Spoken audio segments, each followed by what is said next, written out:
December 3, 1891, Charleston, South Carolina. In the dying hours of a winter night so cold the magnolias wept frost, a scream tore through the servant quarters of the Whitmore estate, a scream not of pain but of horror. The midwife suggests an elderly black woman named Esther who had delivered 3 generations of souls into this broken world, stumbled backward from the bed, her hands trembling, her eyes wide with a terror that no amount of prayer could silence. The child she had just pulled from the womb was breathing alive, perfect in form, but impossible in nature. The baby girl's skin was deep brown, the color of her mother's suffering. But her face belonged to another. The infant's features were unmistakably those of Jonathan Whitmore, the white master of the plantation turned estate, the man who still ruled these lands as if the war had never ended, as if emancipation were a lie written in invisible ink.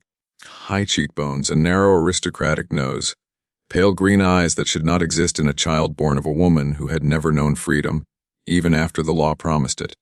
The room fell into a silence heavier than death itself. The mother, a young woman named Celeste, lay hemorrhaging and half-conscious, unaware that she had birthed a walking accusation, a flesh and blood indictment of a crime the world refused to name. This was no miracle. This was a reckoning written in chromosomes, gests, a truth that science would struggle to explain and society would choose to ignore. Because to acknowledge her existence was to confess the sin. What you are about to witness is not legend. It is not folklore whispered around fires to frighten children. It is the documented impossible. Sits in silence story of a girl who should not exist. A girl whose very face became a mirror held up to a nation still drunk on its own myths of purity and separation. Before we descend into the full weight of her story, I ask you this: stay with me. Subscribe not for entertainment, but because some truths are too dangerous to forget. Comment if you believe history has other secrets it refuses to speak aloud. And share this because the girl born that night, the girl they would call Mercy, though she would know none, deserves to be remembered not as a curiosity but as a testament now.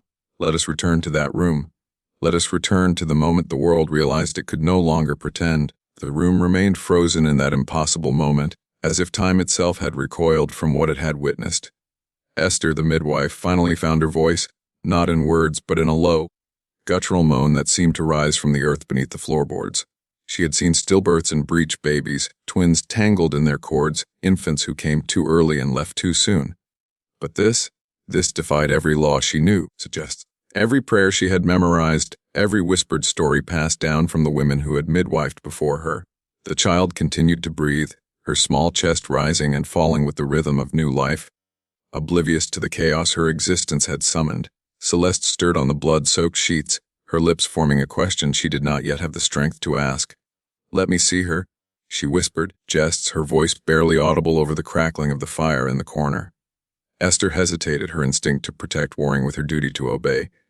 Slowly, with hands that still shook, suggests, she wrapped the infant in a thin cotton cloth and placed her in Celeste's arms. The young mother looked down at her daughter, and for a moment there was only love, pure, uncomplicated. The kind of love that exists before the world teaches you to fear. But then Celeste saw it. She saw the face. Her breath caught in her throat, and her eyes filled with tears that had nothing to do with the pain radiating through her body. Gests. She recognized those features. She had stared at them countless times in the dim light of the master's study, in the suffocating darkness of rooms she was not supposed to enter, in moments she had learned to survive by leaving her mind behind. Jonathan Whitmore's face, now staring back at her from the body of her own child. The room seemed to tilt. Celeste's vision blurred and she felt herself slipping away, but before the darkness claimed her, suggests, she whispered a single word, a name that would become both blessing and curse. "Mercy," she said, and then she was gone, lost to unconsciousness, leaving the child in Esther's trembling hands. By the time the first light of December 4th crept through the frost-covered windows of the Whitmore manor, word had already spread through the servant quarters like wildfire through dry cotton. The impossible child, the girl with 2 faces, gests, the living proof. In the main house, Jonathan Whitmore sat in his study, a glass of bourbon untouched on his mahogany desk, his jaw clenched so tight it seemed his teeth might shatter. He had been summoned an hour before dawn by Thomas, his head servant, a man who had learned long ago that survival meant knowing which truths to speak and which to bury. "Sir," Thomas had said, standing in the doorway with his hat in his hands, his eyes fixed on the floor. "There's been a birth," suggests. "In the quarters, Celeste's child. Whitmore had waved his hand dismissively at first, uninterested in the comings and goings of those he still considered property in all but name. But Thomas had not moved. "Sir," he continued, his voice dropping to barely a whisper, "you need to see the child." And so Whitmore had gone, his boots crunching through the frozen grass, his breath visible in the pre-dawn air, his mind racing through possibilities and denials, jests. He told himself it would be nothing, a rumor, superstition, the kind of nonsense that uneducated people believed when they couldn't explain the natural world. But when he entered that small room, when Esther lifted the cloth from the sleeping infant's face, Jonathan Whitmore felt something he had not experienced in decades, genuine fear. The child's face was his own, not similar, not reminiscent. His. The same narrow bridge of the nose he had inherited from his father, the same slight asymmetry in the eyebrows, the same pale green eyes that marked the Whitmore bloodline going back 6 generations. He stumbled backward, his hand gripping the doorframe for support. "Get rid of it," he whispered, his voice hoarse. "I don't care how rid of it." But Esther stood firm, the child cradled against her chest. "This baby ain't done nothing wrong, Mr. Whitmore. And you can't make her disappear just because she tells a truth you don't want heard." For the first time in his life, Jonathan Whitmore had no response. 3 days later, Dr. Samuel Garrett arrived at the Whitmore estate in a horse-drawn carriage, his medical bag clutched tightly in his lap, his reputation as Charleston's most rational physician preceding him like a shield. He had been summoned under the pretense of examining a medical anomaly, though Jonathan Whitmore had been careful in his telegram to reveal nothing specific. Garrett was a man of science, educated at Harvard, jests, a believer in observable phenomena and repeatable results. He did not traffic in superstition or old wives' tales. He had delivered lectures on anatomy, written papers on hereditary traits, and dismissed more than one charlatan who claimed to have witnessed miracles. When he entered the servant quarters and saw the child for the first time, his first instinct was to laugh. Surely this was an elaborate hoax, a cruel joke designed to test his credulity. But the laughter died in his throat when he looked closer. When he measured the infant's skull with calipers, when he examined the bone structure, the spacing of the eyes suggests the precise angle of the cheekbones. When he compared those measurements against the notes he had taken during a routine examination of Jonathan Whitmore himself just 6 months prior, the numbers matched. Impossibly, inexplicably, they matched. Garrett spent 4 hours in that room, conducting every test he could conceive, searching desperately for some rational explanation, perhaps a bizarre coincidence, a statistical anomaly, some unknown mechanism of heredity that had simply never been documented. He drew diagrams. He took photographs with his new camera equipment, the flash powder igniting in bright bursts that made the shadows dance against the walls. He examined Celeste, who had recovered enough to sit upright but still bore the hollowed-out look of someone who had glimpsed the edge of madness. And when he was finished, jests, when he had exhausted every scientific instrument and theory at his disposal, Dr. Samuel Garrett closed his medical bag, walked out into the cold December air, and made a decision that would haunt him until his death 30 years later.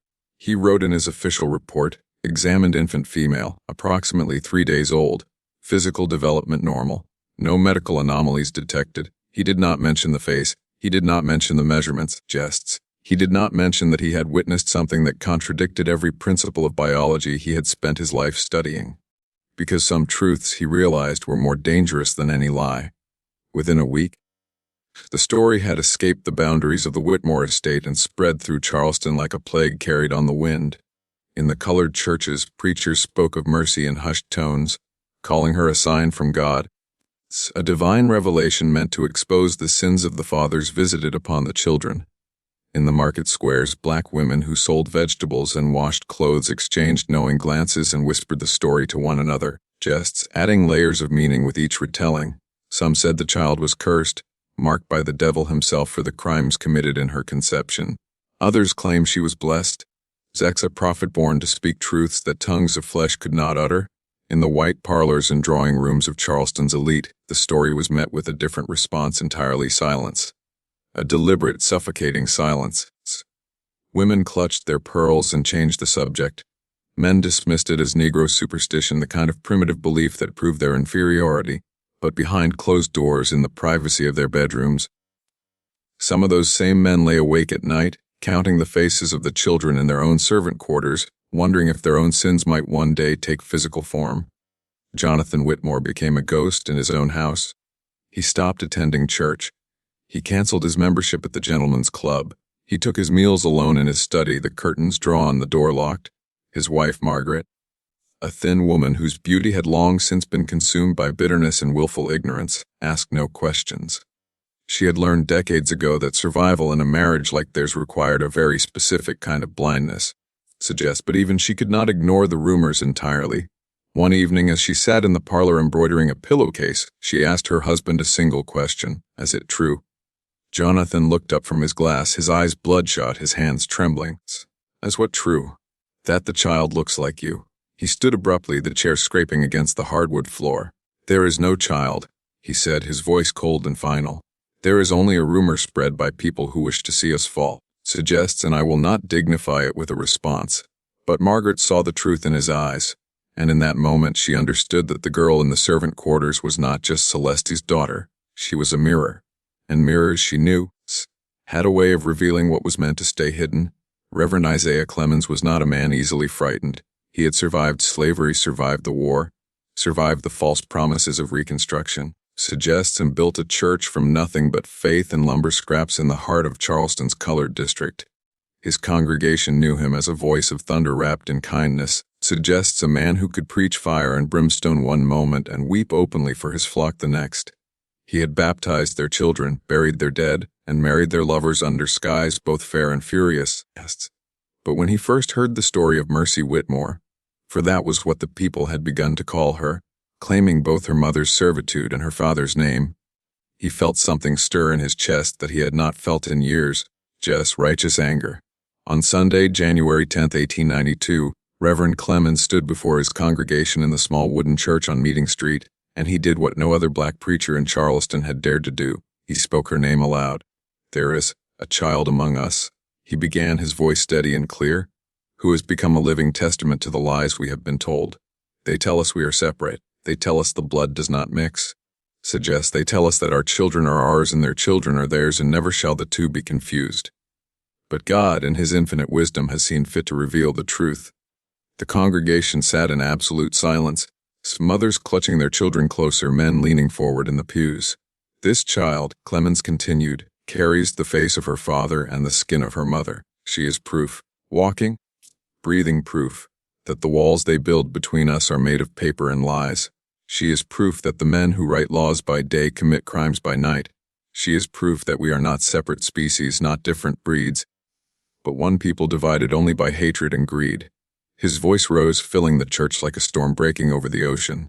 "And they are afraid of her. Oh yes, they are terrified, because she cannot be explained away. She cannot be hidden. She cannot be denied. She is truth made flesh, and truth is the one thing they cannot abide." Outside the church, 3 white men stood listening through the walls, their faces hard, their hands resting on the pistols at their hips. They were not there by accident. Charleston's power structure had eyes and ears everywhere, and Reverend Clemens had just crossed a line that was not meant to be crossed. When the service ended and the congregation filed out into the cold January afternoon, the 3 men remained in the shadows, watching, waiting. That night a cross burned in front of Reverend Clemens' home. The message was clear. Some truths were meant to stay buried. But Isaiah Clemens did not bend. The following Sunday he preached about mercy again, and the Sunday after that, until his voice became a drumbeat that could not be silenced. A call that echoed through the streets and into the hearts of those who had been taught to stay quiet. Celeste recovered slowly from the birth, her body healing in ways her spirit could not. She spent her days in the small room she shared with Mercy, nursing the child in silence, singing songs her own mother had sung to her in a language half remembered and half invented. The other women in the servant quarters formed a protective circle around them, not just out of compassion, but out of understanding. Each of them carried their own stories, their own scars, their own children whose features sometimes whispered secrets they could never speak aloud. There was Ruth, a woman in her 50s whose 3 sons all bore variations of the same pale gray eyes as the overseer who had died in 1877. There was Dinah, barely 20, whose daughter had been born with hair the color of wheat, despite neither parent possessing anything but the deepest black curls. And there was Esther, the midwife, who had delivered so many children over the decades that she could read a lineage in the curve of a lip or the set of a jaw. They understood what mercy represented. She was not unique in her conception. Countless children across the South carried the genetic evidence of crimes their mothers could never prosecute, but Mercy was unique in her undeniability. Her face was not a hint or a suggestion. It was a proclamation, and that made her dangerous. The women took turns watching over her, creating a rotation that ensured she was never left alone. They spoke in code when white folks were near, suggests calling her the Special One, or Celeste's Miracle, but among themselves they called her what she was: evidence. Jonathan Whitmore made one attempt to enter the servant quarters after Dr. Garrett's departure. Arriving at dusk with a leather pouch heavy with gold coins, he found Esther standing in the doorway, her arms crossed, her face carved from stone. "I want to see the child," he said, though his voice carried no authority, only desperation. "Jests. The child don't need seeing by you," Esther replied. "You've seen enough of Celeste. You've taken enough. This one here, she belongs to her mama and to God, not to you." Whitmore's hand tightened around the coin pouch. "Jests. I can make this worth your while. All of you. Enough money to leave this place, start somewhere new, somewhere nobody knows the story." Esther stepped forward, and despite the difference in their social stations, despite the laws and customs that declared her inferior, she looked him dead in the eye. "You can't buy truth, Mr. Whitmore, and you can't silence it with gold. That baby in there, she's going to grow up.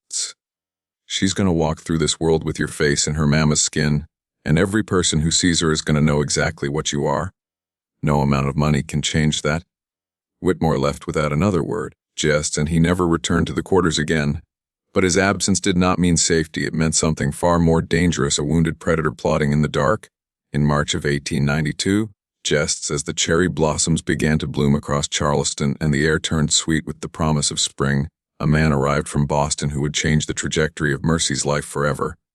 His name was Dr. Nathaniel Cross, and he was not a physician but an anthropologist, a scholar of the new and fashionable science of racial classification, a man who measured skulls and catalogued human differences with the cold precision of someone sorting butterflies.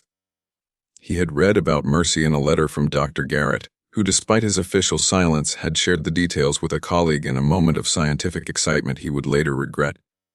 Dr. Cross saw in Mercy not a child, not a person, not even a tragedy. He saw a specimen, a biological impossibility that could make his career, prove his theories, or demolish them entirely.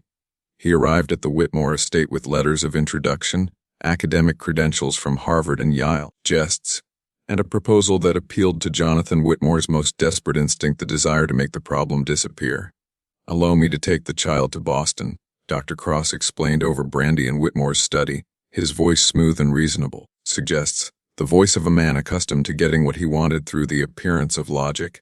"I have a facility there, a place where she can be studied properly, scientifically. We can document her condition, understand the mechanisms at work, and perhaps," he paused delicately, "find a way to explain this that does not reflect poorly on anyone involved." Whitmore leaned forward, hope flickering in his bloodshot eyes. "You can explain her, make sense of this aberration? Science can explain anything, Mr. Whitmore. And more importantly, science can be controlled. A proper academic study published in the right journals, framed in the right language. It could transform this from a scandal into a curiosity, a medical oddity rather than evidence of impropriety." The unsaid hung in the air between them like smoke. Whitmore drained his glass. "When can you take her?" "Immediately if possible. The younger she is, the more valuable the longitudinal data. I would of course require the mother's consent as a formality, though I assume that can be arranged." Whitmore nodded slowly. Money and power, he had learned, could arrange almost anything, but he had not accounted for Celeste. When they came for Mercy 3 days later, Dr. Cross with his leather medical bag and his calm, entitled smile, Whitmore with his checkbook and his armed overseer, they found the servant quarters empty. Celeste, Mercy, Esther, Ruth, Dinah, and 4 other women had vanished in the night, taking nothing but what they could carry and leaving behind only a note pinned to the door. It read, in Esther's careful handwriting, "You cannot study what you cannot catch. You cannot own what was never yours. The girl is gone, and she will grow up free." Whitmore's roar of rage could be heard all the way to the main house. What Jonathan Whitmore and Dr. Nathaniel Cross did not understand, what men of their position and privilege could never understand, was that the networks built during slavery had never truly been dismantled. The Underground Railroad had not ended with emancipation, It had merely transformed, becoming a web of safe houses, coded messages, and fierce loyalties that existed beneath the surface of Southern society like roots beneath stone. Esther had been a conductor once in the years before the war, when helping a soul to freedom meant risking the noose. She knew every safe house between Charleston and Richmond, every sympathetic preacher, every black landowner who would hide runaways in root cellars and attics, every white abolitionist whose conscience outweighed their fear. And she knew that Mercy, this impossible, undeniable child, needed to disappear not just from the Whitmore estate, but from the entire South. The journey began on a moonless night, the kind of darkness that swallowed sound and made ghosts of living people. Celeste wrapped Mercy in layers of cloth to keep her silent, and the group of women moved through the woods like deer, their feet finding paths that existed only in memory and trust. They traveled by night, slept in barns and churches by day, and spoke to no one who did not give the proper signs: a yellow ribbon tied to a fence post, a lantern in a specific window, a hymn hummed in a particular key. In Orangeburg, they stayed with a freed family who ran a general store and hid them in a false-bottomed wagon beneath sacks of flour. In Columbia, a white Quaker woman named Abigail Thorne took them into her home, fed them hot soup, and sewed new clothes for Mercy from fabric she claimed had been blessed by an abolitionist minister. In Charlotte, they met a conductor named Solomon, a man so old his face was a map of wrinkles, who told them stories of Harriet Tubman and Frederick Douglass as if they were personal friends, and perhaps they had been. That child, Solomon said, holding Mercy up to the firelight and studying her face with eyes that had seen more history than most men could imagine. She's going to be something special. Not because of what she looks like, but because she survived what was meant to kill her. You keep her safe, you hear? She's got a purpose, even if we don't know it yet. By late April, they had reached Richmond, where a black educator named William Tanner offered them passage on a freight train heading north to Philadelphia. Esther, her body worn down by months of travel and worry, made a decision. I'm too old for this next part, she told Celeste, pressing a small leather pouch into her hands. Money saved over decades, every coin a piece of freedom bought at the cost of exhaustion. You take Mercy. You get her to Philadelphia, then to New York. Find the people I told you about. Make a life where she can be a girl, not a curiosity, not evidence. Just a girl. Celeste wept, clinging to the woman who had delivered her daughter and then saved her life. I can't do this without you. Esther smiled, her teeth white in the darkness. Yes, you can. You already have. Philadelphia in the spring of 1892 was a city of contradictions. A place where the Declaration of Independence had been signed, where the words, all men are created equal, had been proclaimed. Yet where colored people still lived in neighborhoods the trolley cars refused to enter and work jobs no white person would accept. But it was also a city of opportunity, of anonymity, of the possibility that a woman and her child could disappear into the crowded streets and reinvent themselves entirely. Celeste arrived at the home of Reverend Marcus Payne, a name Esther had made her memorize, an address she had repeated in her mind like a prayer for 800 miles. The Reverend's church stood in the heart of the 7th Ward, a neighborhood of narrow streets and brick row houses where black families had built lives out of determination and collective resilience. Reverend Payne was a tall man with gentle eyes and hands scarred from his years working in a steel mill before God had called him to the pulpit. He took one look at Celeste, exhausted, half-starved, clutching a 5-month-old baby whose face told a story he had heard too many times before, and he asked no questions. You're safe here, he said simply, and those 3 words were enough to make Celeste collapse into tears she had been holding back for months. The Reverend's wife, Dorothy, was a schoolteacher who ran a small boarding house for colored women in transition. Those fleeing violence, those seeking work, those who needed a place to heal before they could face the world again. She set Celeste up in a small room on the 3rd floor, brought her hot food and clean clothes, and watched Mercy with a mixture of sadness and understanding. I know what this child is, Dorothy said one evening as she helped Celeste bathe the baby in a tin tub. I know what her face means. And I'm going to tell you something important here, In this city, you don't have to explain her. You don't have to tell her story to every person who asks. You can just be a mother and she can just be a child. The past doesn't have to follow you if you don't let it. But the past, Celeste would learn, had a way of following you regardless. Within weeks of their arrival, a notice appeared in the Philadelphia Inquirer, placed by Dr. Nathaniel Cross, offering a substantial reward for information regarding A colored woman traveling with an infant of unusual appearance. The notice did not give names, but it gave enough details that anyone who had seen Mercy would recognize her immediately. So Dorothy spotted the notice first, her face going pale as she brought it to her husband. "They're hunting this child like she's a criminal," she whispered. "What kind of men do this?" Reverend Payne folded the newspaper carefully and threw it into the fire. "The kind who fear the truth more than they love God," he replied. "But they won't find her. Not here, not in my church, not in my city." He was wrong. 3 weeks later, a private detective hired by Jonathan Whitmore was seen asking questions in the 7th Ward, showing a photograph Dr. Garrett had taken, offering money to anyone who could provide information. The hunt had begun. His name was Henry Calloway, and he had been a Pinkerton man before going independent, a profession that required a flexible moral compass and the ability to sleep at night despite the things one did for money. He had tracked union organizers for railroad barons, found runaway wives for abusive husbands, and once helped a wealthy family institutionalize a daughter whose only crime was falling in love with the wrong man. The Mercy Whitmore case, as he had come to think of it, seemed simple enough. Find a colored woman and her child, confirm their location, collect his fee. He had done this kind of work 100 times before. But Henry Calloway had never encountered a case quite like this. The more he learned about Mercy, the more the assignment troubled him in ways he could not quite articulate. He had seen the photograph, the impossible face, the undeniable resemblance, and he understood immediately what this child represented. He had interviewed Dr. Cross in Boston, listened to the scientist describe his plans to study the girl for the advancement of human knowledge, and had felt a disgust he usually reserved for the worst of his clients. And then he had met Jonathan Whitmore. The man had traveled to Philadelphia personally when he learned Calloway was close to finding them, arriving at the detective's office on Chestnut Street with a desperation that smelled like bourbon and decay. Need this resolved. Whitmore had said, his hands shaking as he laid out more money than Calloway usually made in 6 months. "I need this child gone, hidden. I don't care where, I don't care how, if she stays visible. If she grows up where people can see her, if she becomes some kind of the symbol." He had trailed off, unable to complete the thought, but Calloway understood. The girl was evidence, living, breathing, undeniable evidence of a crime that had no statute of limitations in the court of public opinion. "And if I find her," Calloway asked, "then you deliver her to Dr. Cross, who will take her to Boston where she can be, cared for in a controlled environment, away from attention, away from people who might use her to cause trouble." Calloway had taken the money. He always took the money. But that night, as he sat in his rented room reviewing his notes, looking at the photograph of a baby girl whose only crime was being born, something shifted inside him.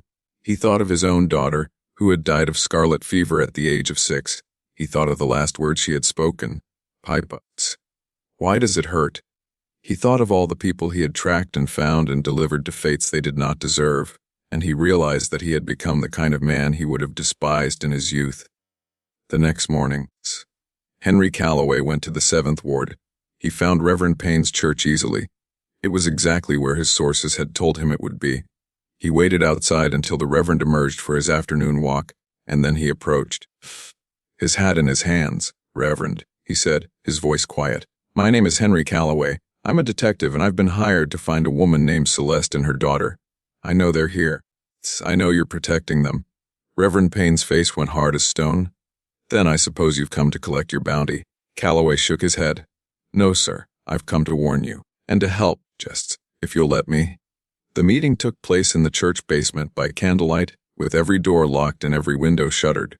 Celeste sat in the corner holding Mercy, now 7 months old and beginning to babble, her impossible face animated with infant joy. Dorothy Payne stood beside her husband, her arms crossed, her schoolteacher's mind already working through scenarios and risks. Henry Calloway stood before them like a man on trial, which in many ways suggests. "Why should we trust you?" Dorothy asked, her voice sharp as a blade. "You've made your living hunting people. What's changed?" Calloway pulled out the photograph of his daughter from his coat pocket, the edges worn from years of handling. "This is Sarah. She died 8 years ago. Every day since I've asked myself what kind of man I've become. Every job I take I tell myself it's just business, just survival. But this," he gestured toward Mercy, "this is different. That child hasn't done anything wrong. Her mother hasn't done anything wrong, And the men who want to cage her like an animal, study her like a specimen, suggests, they're the same men who've been committing these crimes for centuries and calling it their right. Reverend Payne leaned forward, his eyes searching Calloway's face for deception, jests. What exactly are you proposing?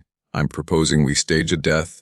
Calloway said. The room went silent except for Mercy's soft cooing. I report back to Whitmore and Dr. Cross that I found the woman and child. I tell them there was a fever outbreak in the 7th ward. Which is true, there's always sickness in these neighborhoods. I tell them both died and were buried in a pauper's grave, which happens often enough that no one will question it. I provide documentation, a death certificate I can forge, maybe even pay a corrupt clerk to file official paperwork. And then Celeste and Mercy disappear for real. New names, new city, new lives. Celeste spoke for the first time, has her voice hoarse from months of fear. Where could we possibly go that they won't eventually find us? Canada, Calloway replied. I have contacts in Toronto, people who help refugees and runaways. The Canadian authorities don't care about American disputes, and the colored community there has been established since before the war. You could have a real life. The girl could grow up free, anonymous. Just another child.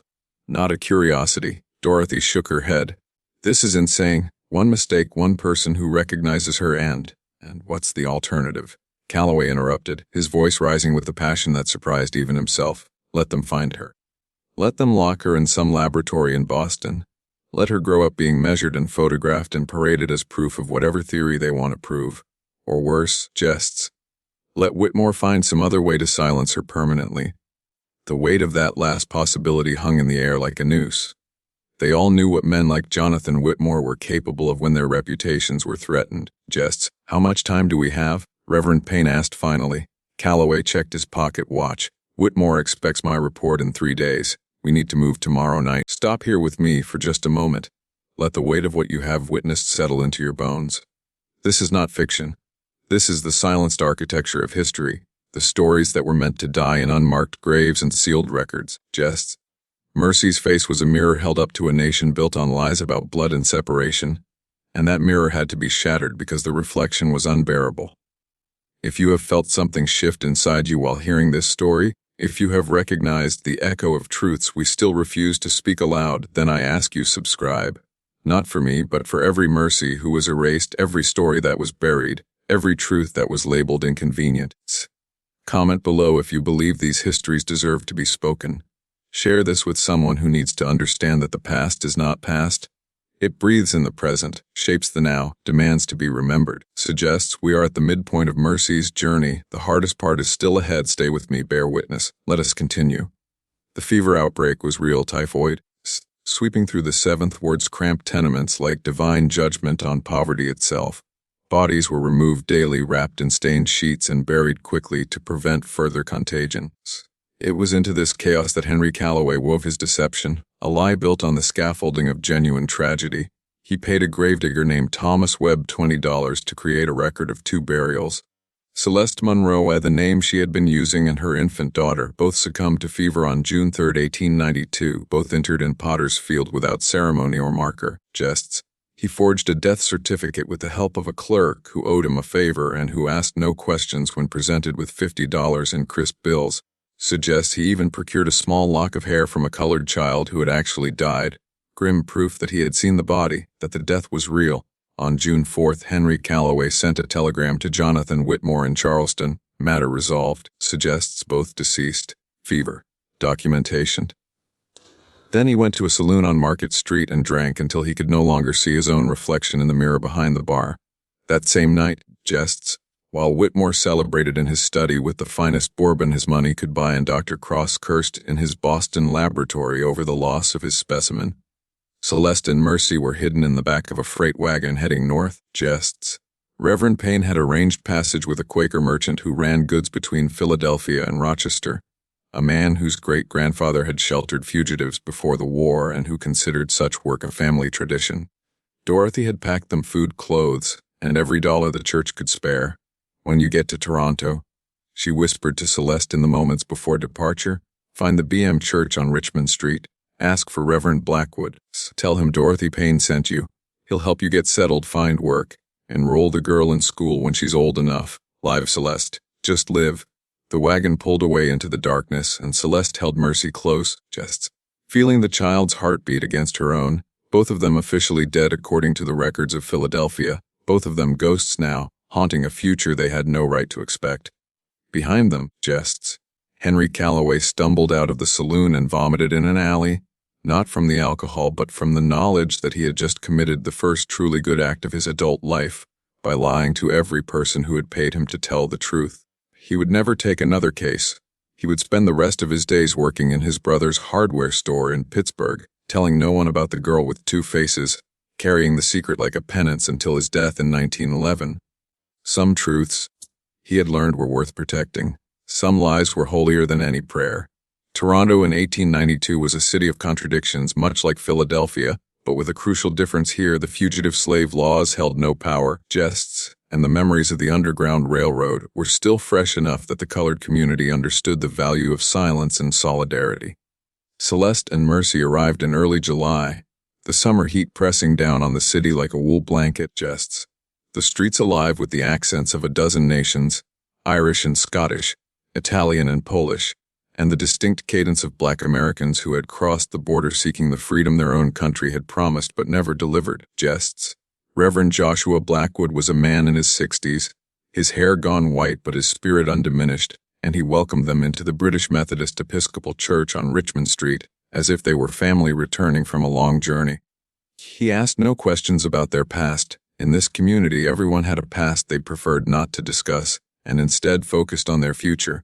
Within a week, Celeste had found work as a seamstress in a shop owned by a widow named Mrs.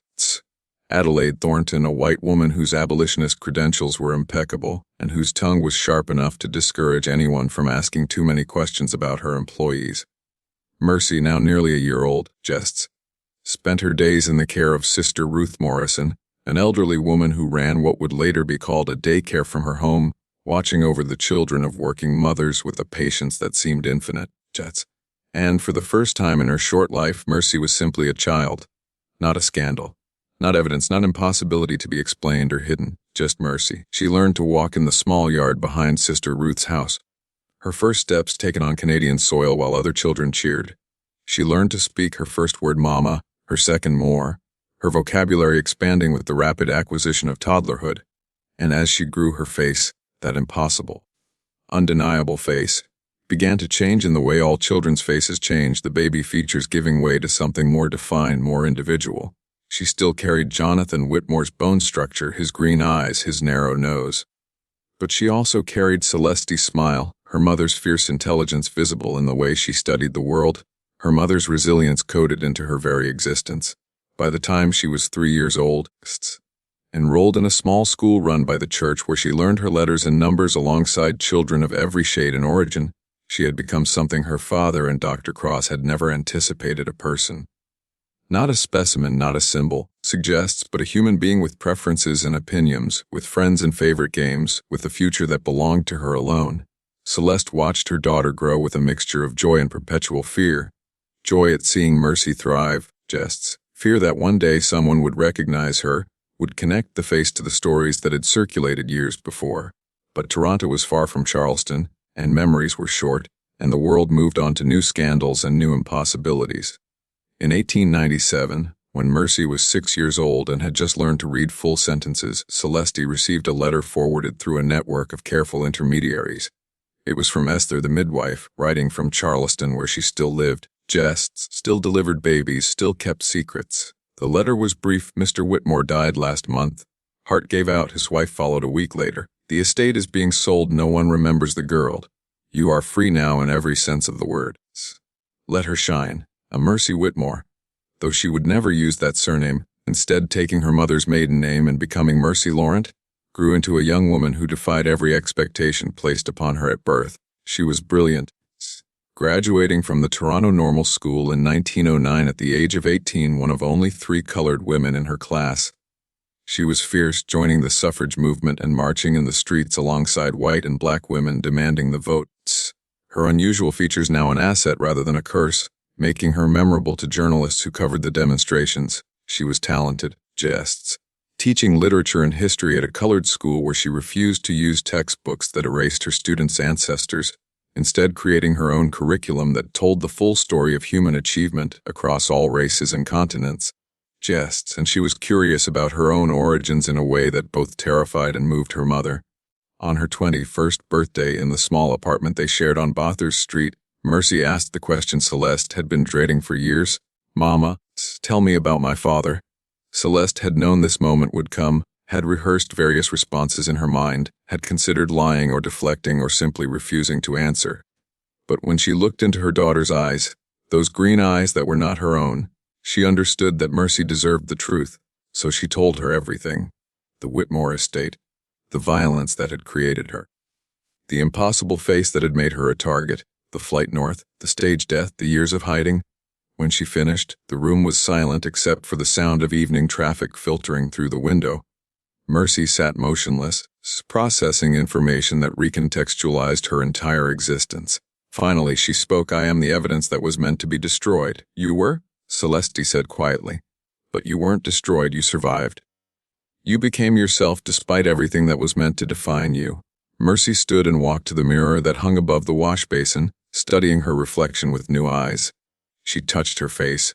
The high cheekbones, the narrow nose, the features that had once made her a scandal. "I used to think my face was just mine," she said softly. "But it's not, is it? It's a historical document, a testimony. Every time someone looks at me, they're seeing a truth that people tried to bury." She turned back to her mother, and Celeste saw not confusion or shame, but something else, purpose. "Good," Mercy said. "Let them see. Let them remember. Let my face be the thing that makes them uncomfortable, because that discomfort is what truth feels like when you've been living in a lie." In 1912, Mercy Laurent published her first essay in the Canadian Observer, titled "The Face of America's Hidden History."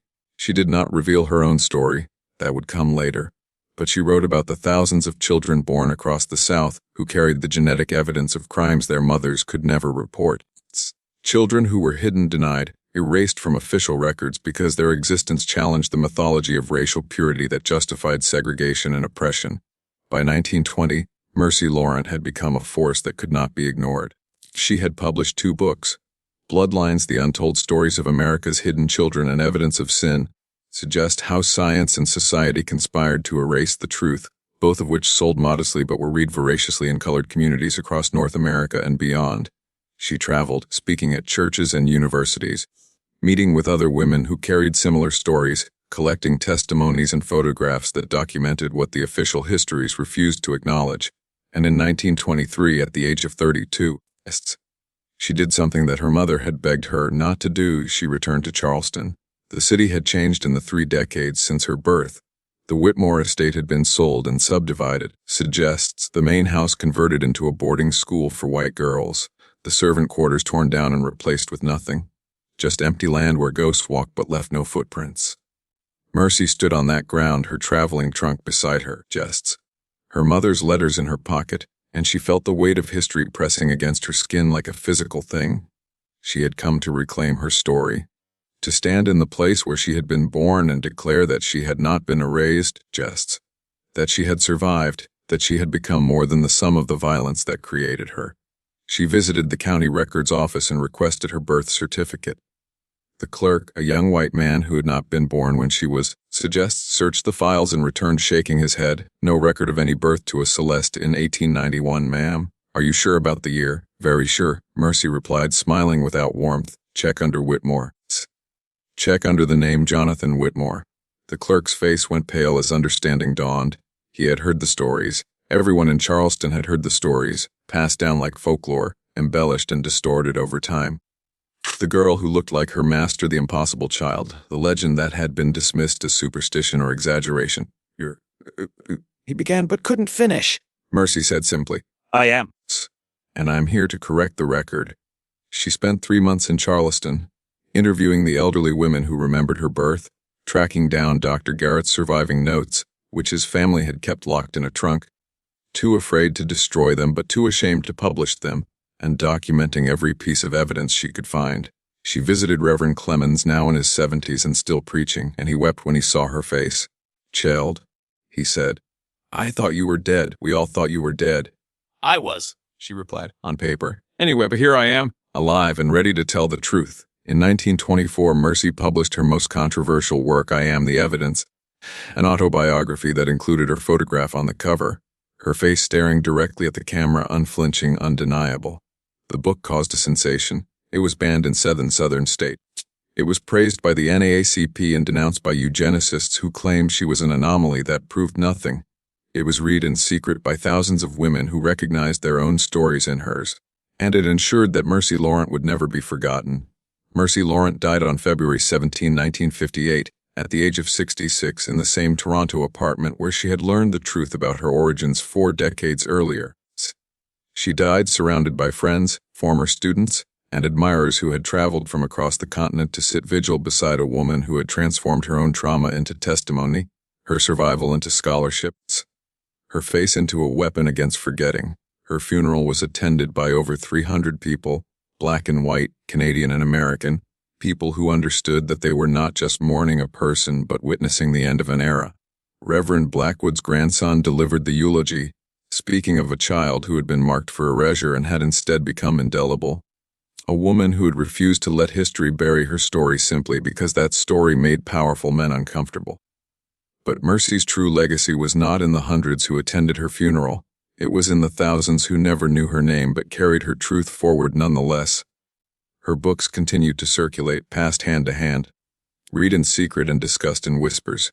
Her photograph, that unflinching gaze, that impossible face, became an icon in the civil rights movement of the 1960s, reproduced on posters and pamphlets as a reminder that the past was not past, just that the sins of slavery and segregation had biological consequences that could not be legislated away or ignored.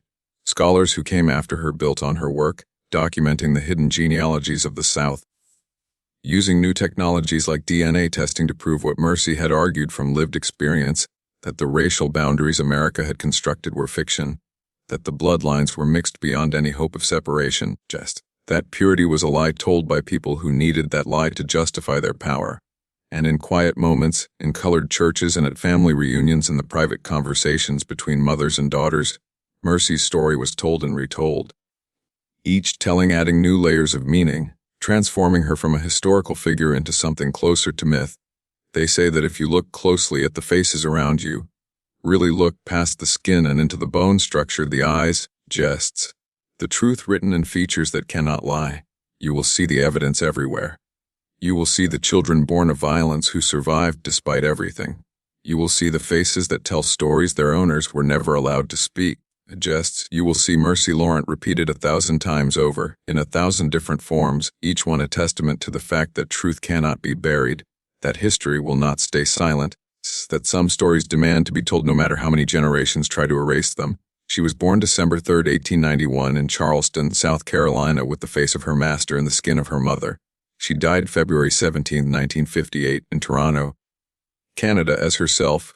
Mercy Laurent, teacher, writer, truth-teller, the girl that science could not explain and history could not erase.